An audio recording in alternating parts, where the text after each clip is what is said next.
Cəmil bəyi salamlayırıq. O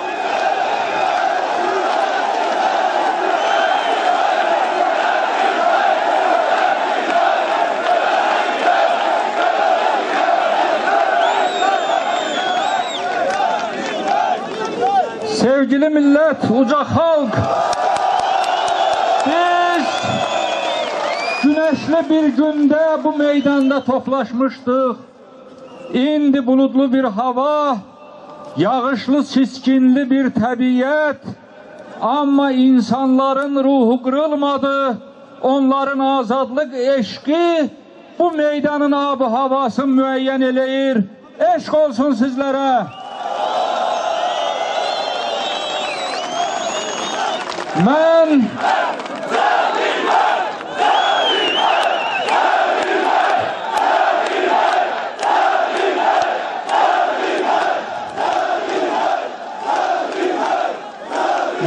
Milli Şuramız adından bu meydana toplaşanları ve yüreği burada olan bütün Azerbaycan vatandaşların, bütün halkımızı salamlayıram. Size eşk olsun deyirəm. Bu çətinliklərə başımızın üstündən yağan qara yağışa baxmayaraq siz yenə öz iradənizi ortaya koydunuz. Yenə meydanlardasınız. Azadlıq uğrunda mübarizənin önündəsiniz.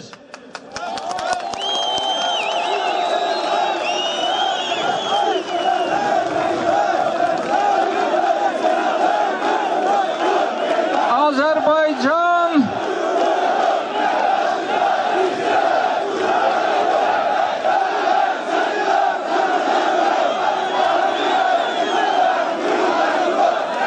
değerli dostlar, Azerbaycan hakimiyyəti değerden düştükçe kıymetleri artırır.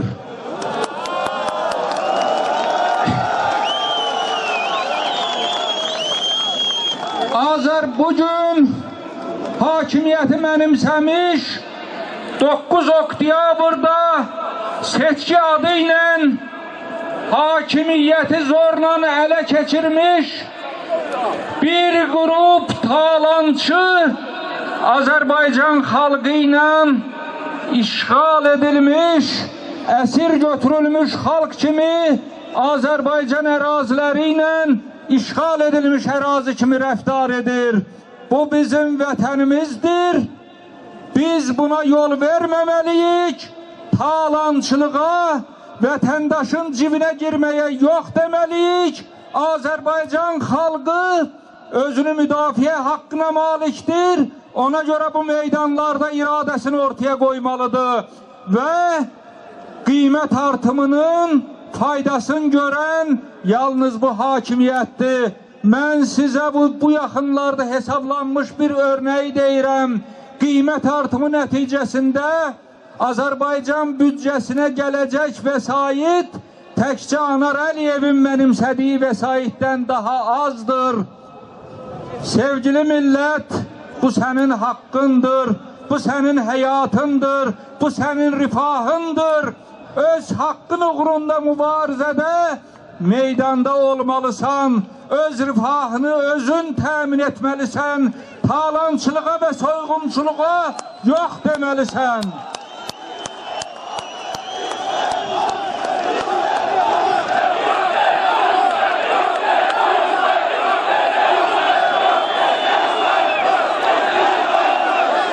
Baxın, ən dəyərli övladlarımız bu günləri həbisxanalarda, bütün Azərbaycan coğrafiyasında mühakimə olunur.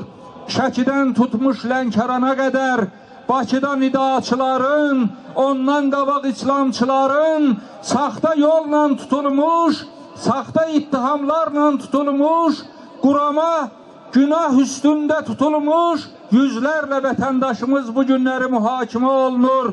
Şəkidə İlqar bəyin, Tofiq bəyin İsmailli hadisələrində həbsə alınmış insanların günah törədən qalıb bir tərəfdə, bu insanlara qurama suç düzəldirlər və onlar üzərində məshəkiyə bənzər bir məhkəmə qururlar. Nidaçıların məhkəməsində olduq. Əliyev rejiminin istibdadı bu gənclərin ruhunu qıra bilmədi. Çünki onların ruhu azadlıq üstündə köklənib, eşq olsun bu gənclərə.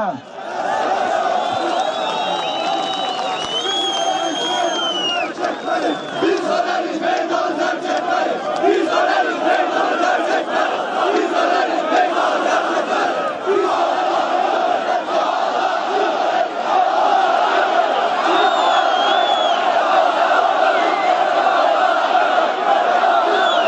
Değerli dostlar, dünya değişir, dünya yenileşir, dünya inkişaf edir.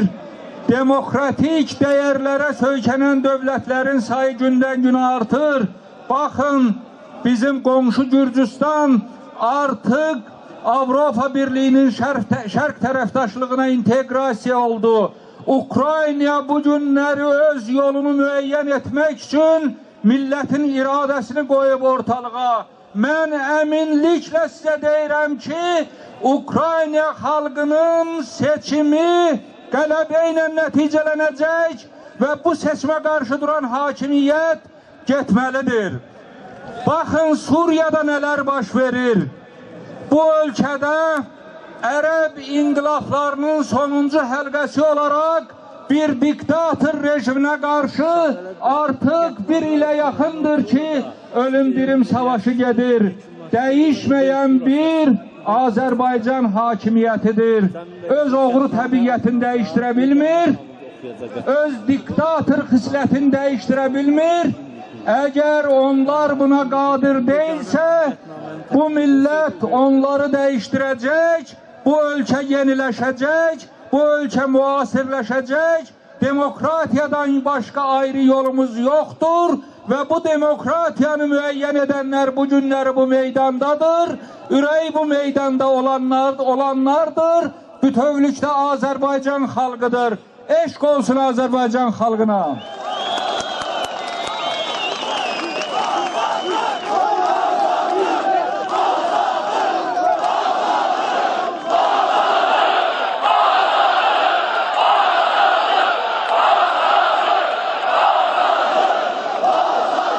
Değerli dostlar, sevgili gençler, siz niye azadlık azadlık diye haykırırsınız? Geçtiğimiz tarih sübut etti ki, müstakil olmak hele azad olmak değil. Azerbaycan'ın müstakilliği bir grup hakimiyeti ele geçirmiş insanların ülkeni müstakil şekilde sökmek məqamıdır. Azerbaycan xalqı müstəqillik uğrunda mübarizə apardığı kimi azadlıq uğrunda da mübarizə aparacaq. Əliyev istibdadının, Əliyevin zorakılıq üzərində qurulmuş hakimiyyətinin sonunu da ona göstərəcək. Bu millət bunu bacaracaq, sizlərin gücü ilə bacaracaq, Azərbaycan gəncliyinin gücü ilə bacaracaq. Eşq olsun Azərbaycan gəncliyinə.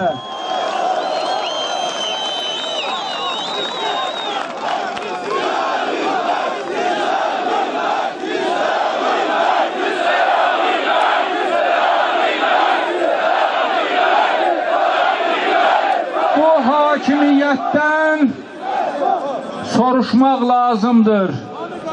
Vətəndaşa nə vermisən ki, onun üzərinə bu qədər qiymət artımını qoyursan? 10% əmək haqqı pensiya artırdın, onun ardınca bütün bazarın bahalaşması gəldi, onun ardınca yanacağın qiymətinin bahalaşması gəldi və bu sonuncu deyil, diğer artımlar da növbədədir. Biz yalnız milletin iradesini ortaya koymakla bu qiymət artımının qarşısını ala bilərik. Vətəndaş öz dəyərini, öz qiymətini özü müəyyən etməlidir. Meydanlarda olmalıdır, hak və ədalət uğrunda mübarizə aparmalıdır. Milli şuramızın da hedefleri milletimizin hakkı ve hukukuna nail olmaktan ibarettir. Bu hak ve adalet uğrunda mübarizede ben size uğurlar arzulayıram. Ölkənin sosial həyatı bərbad vəziyyətdədir. İlk dəfə olaraq Azərbaycan tarixində min illər boyu millətimizi yaşatmış kənd təsərrüfatı bu günləri gəlirsiz sahəyə çevrilmişdir. Ölkənin səhiyyəsi, ölkənin sosial durumu, ölkənin maarif və təhsili bərbad vəziyyətdədir. Nə qədər ki bu oğru hakimiyyət, nə qədər ki bu talançı hakimiyyət, varlanmaqdan başqa ayrı niyyəti olmayan bu bir qrup insan hakimiyyəti mənimsəmiş insanlar olacaq. Hakimiyyətdə bu millətin günü bu formada qara olacaq. Bilirsiniz ki Azərbaycan xalqını, Azərbaycan Konstitusiyasının 6-cı maddəsinə görə Azərbaycanda hakimiyyətin mənimsənilməsi bu xalqa qarşı ən böyük cinayətdir. Oktyabr ayının 9'unda Azərbaycan xalqına qarşı ən böyük cinayət törədilib. İndi Azərbaycan Konstitusiyasının 107-ci maddəsi işə düşməlidir. Bu cinayəti törədənlər törətdiyi əməllərə görə cavab verməlidir. Bu hakimiyyətin bu millətə rəhbərlik etməyə haqqı yoxdur. Çünki onun vəziyyəti ilə bu millətin durumu arasında çox böyük fərq var. Millət öz hakimiyyətin formalaşdırmalıdır. Azərbaycan xalqı bu konstitusyon haqqı əldə etməlidir. Bunu sizlərin gücü ilə əldə edəcək və sizlərə eşq olsun, Azərbaycan xalqına eşq olsun, gedəcəyimiz yola eşq olsun. Sədri Əli bəy Kərimliyə verirəm. Eşq olsun Əli bəyə.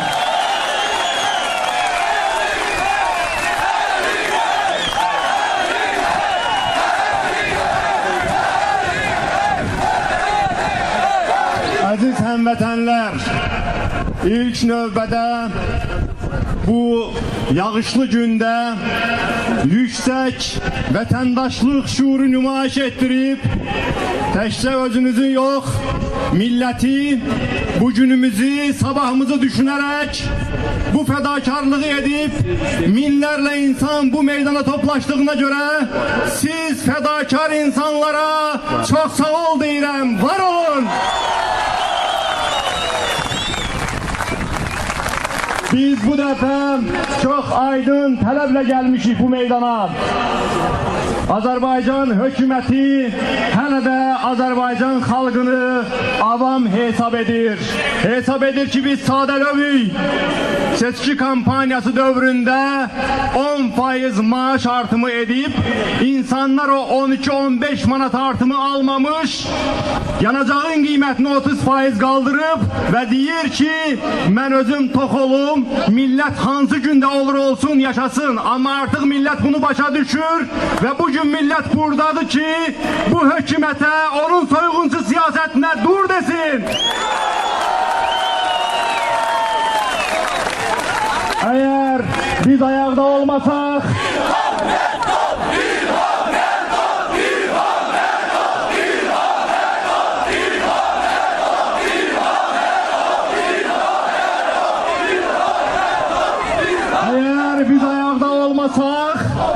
o zaman bu az gözler öz bütçələrini doldurmaqdan ötürü yanacağın ardınca elektrikin də, qazın da, nəqliyyat xərclərinin də bütün hər şeyin qiymətini qaldırmaq istəyəcəklər ki, sizin hesabınıza, sizin o son manatlarınıza, qəpiklərinizə göz dikərək milyonlarını, milyardlarını daha da artırsın.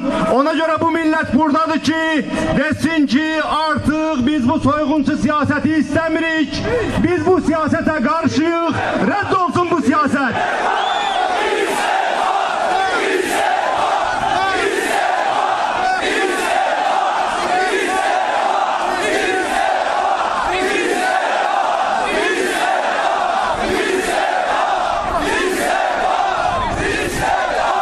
Aziz həmvətənlər, sizin bu günləri istifa şuarı səsləndirməyiniz də bir daha göstərir ki, Azərbaycan xalqı bilir ki, qiymət artımı əslində nəticədir. Soyğunçuluğun nəticəsidir. Korrupsiyanın nəticəsidir. Azərbaycan çox varlı bir məmləkətdir.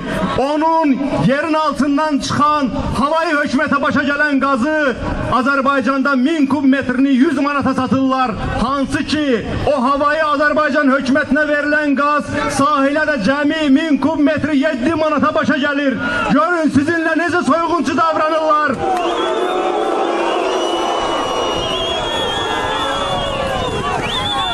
Ona görə də biz hamımız bilirik, fərqindəyik ki, bu qiymətlərin də düşməsi üçün, Azərbaycan insanının firavan yaşayışı üçün, bu insanlarımızın, vətəndaşlarımızın özünü reallaşdıra bilməsi üçün Azərbaycanda azadlıq, ədalət, haqq ədalət, hüququn aliliyi qalib gəlməlidir. Və bu günləri çox simvolikdir ki, bizimlə eyni vaxtda Ukrayna xalqı məhz öz ölkəsində həmin demokratiyanı, azadlığı bərqərar eləməkdən ötürü 10 günlərdir ki, qara çovğuna meydan oxuyaraq öz haqqını tələb eləyir. Biz bugün bu meydandan bir daha Ukrayna xalqı ilə həmrəyliyimizi ifadə edirik.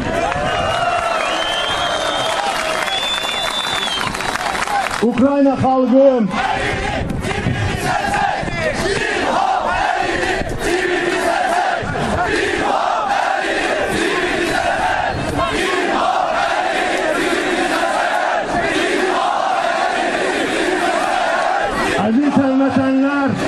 Əziz həmvətənlər, mən bir məsələyə də toxunmaq istəyirəm.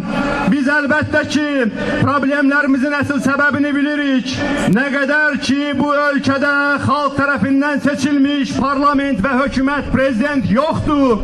Nə qədər ki, Azərbaycan hökuməti, Azərbaycanın dövlət başçısı özünü xalqa borclu bilməyəcək, xalqla belə etinasız münasibət davam eləyəcək. Ona görə də biz özümüz üçün müəyyənləşdirməliyik. Elə bu yağışlı, şaxtalı bir vaxtda biz müəyyənləşdirməliyik. Biz ölkəmizin seçimini müəyyənləşdirməliyik.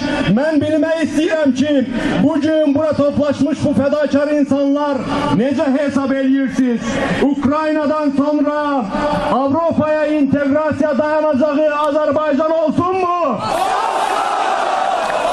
Bəli, Ukrayna bu günlərdə öz taleyini həll eləyəcək. Amma bizim də yolumuz oradır. Bu yolu hələ bizim böyük ustadımız, Azərbaycanın böyük şəxsiyyəti Məhəmməd Əmin Rəsulzadə seçib. Sonra Əbülfəzil Süveyb o yolu gedib.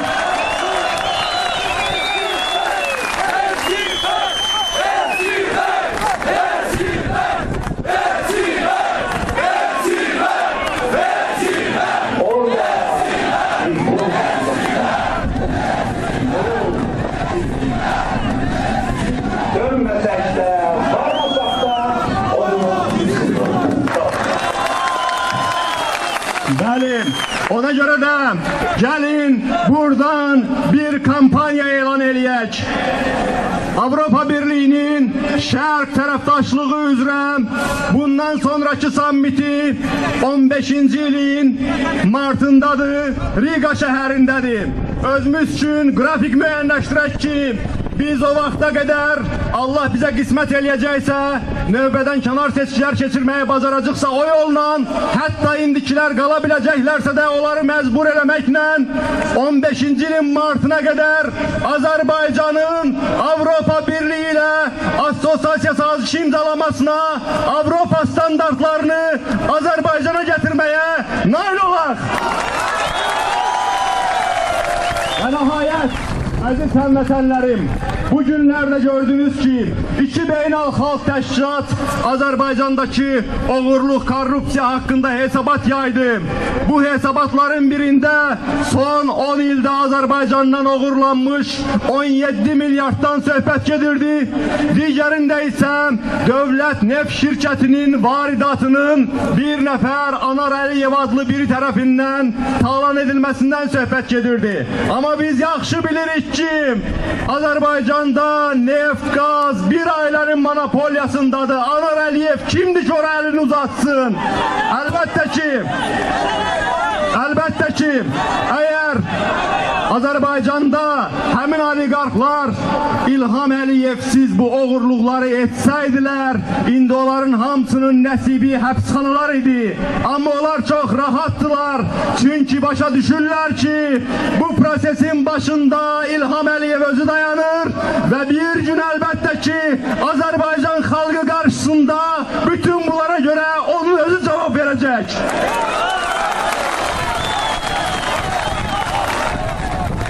Aziz həmvətənlər, bu talan edilen servet bizim servetimizdir. O talan edilen milyardlar sizlerin, evladlarınızın, Azerbaycan'ındır. Lütfen bu talana, bu korrupsiyaya bir film kimi bakmayak. Başka bir ülkede baş vermir bu hadiseler. Bu hadiseler bizim vatanımızda baş verir. O talan edilen servet de bizim servetimizdir. Hamı ayağa kalkmalıdır. Sizin kimi mertlikle, soyuqdan da, represiyadan da korkmadan o zaman biz hamımız Azerbaycan'a sahip çıkacağız. Bu halkın, bu milletin doğrudan da uca olduğunu sübut edeceğiz. Var olun, o günler uzakta değil. Sağ olun.